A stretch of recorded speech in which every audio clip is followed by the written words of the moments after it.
Sud Radio sur YouTube et puis l'application Sud Radio pour écouter Sud Radio. Ce n'est pas compliqué, vous chargez l'appli et vous appuyez sur l'appli pour écouter. Voilà, quel que soit l'endroit où vous vous trouvez. Il est 8h-20, Maître Rémi Jossom, bonjour. Bonjour. Merci d'être avec nous ce matin. Anne Hidalgo affirme qu'elle imposera les 50 km/h sur le périphérique le 1er octobre. L'État avait dit non. C'est Gabriel Attal qui avait dit non à Anne Hidalgo. Peut-elle imposer le 50 km/h? On roule à 70 aujourd'hui sur le périphérique. Alors effectivement, le maire de Paris dispose de la compétence depuis 2017 de réglementer la vitesse sur le périphérique parisien. Mais je dirais que sa liberté est sous surveillance. Parce qu'en effet, l'État va pouvoir interagir sur plusieurs points précis, de sorte qu'il me paraît difficile qu'elle puisse, en tout cas le 1er octobre, et certainement pas seule, décider comme cela arbitrairement de modifier la vitesse sur le périphérique.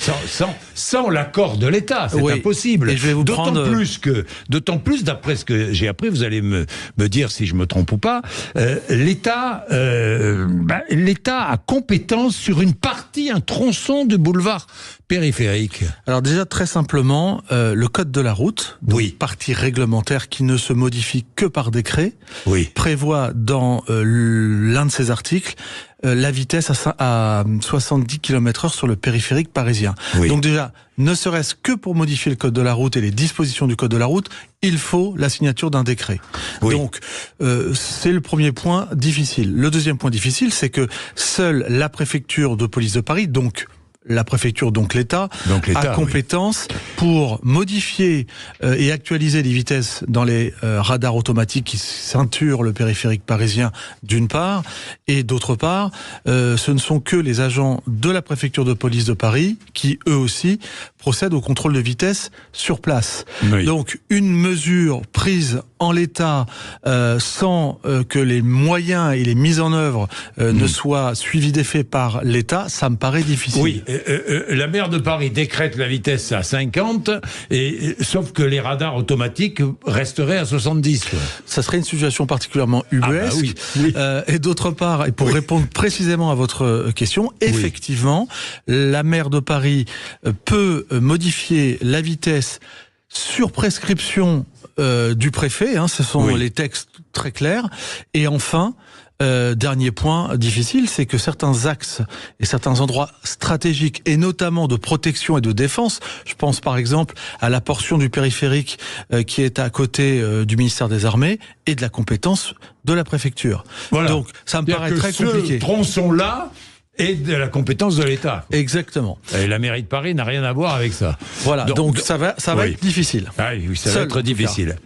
Maître Rémi Jossom, dites-moi, les refus d'obtempérer. Dans l'actualité, nous parlons sans cesse des refus d'obtempérer. Est-ce que vous constatez une augmentation du nombre de refus d'obtempérer? Alors, je constate d'une part une augmentation très importante des refus d'obtempérer, et d'autre part, et je le vois dans ma clientèle, une banalisation du comportement. C'est-à-dire que très concrètement, il y a 20 ans, refuser d'obtempérer, c'était un délit sévèrement réprimé, même dans la société et même dans l'esprit de monsieur et madame tout le monde. On n'imaginez pas refuser de s'arrêter lorsque un gendarme ou un policier vous fait signe. Exactement. Et aujourd'hui, surtout sur une jeune génération, on va dire les 20-30 ans, ne pas s'arrêter, c'est pas si grave. Et c'est le pas vu, pas pris, parce que le plus souvent, ils risquent plus s'ils se font arrêter pour des raisons, parce que ils sont alcoolisés, ils sont sous stup, ils transportent des matières interdites, ils n'ont pas de permis de conduire, et les peines sont plus lourdes que un simple, vraiment je mets des guillemets, un simple refus d'obtempérer. Malheureusement, très souvent et de plus en plus, il expose autrui à un risque important. Faut revoir la loi alors. La loi, elle est suffisamment bien faite, punitive. Non, le problème d'une manière générale, me semble-t-il, de la justice française et de la délinquance routière, c'est que il y a des peines de prison, mais entre les aménagements de peine et puis l'efficacité des peines, peu de délinquants routiers, et en tout cas certainement pas pour des refus d'obtempérer, mettent un jour un pied en prison. Les multirécidivistes avec des homicides involontaires, pas de difficulté. Ces délinquants-là sont traités comme tous les autres. Mais peut-être envisager des peines courtes, mais des peines effectives. Bien. Il est 7h45, 8h moins le quart. Merci beaucoup, maître Rémi Josaume. Ça vous fait réagir, hein, 0826 300.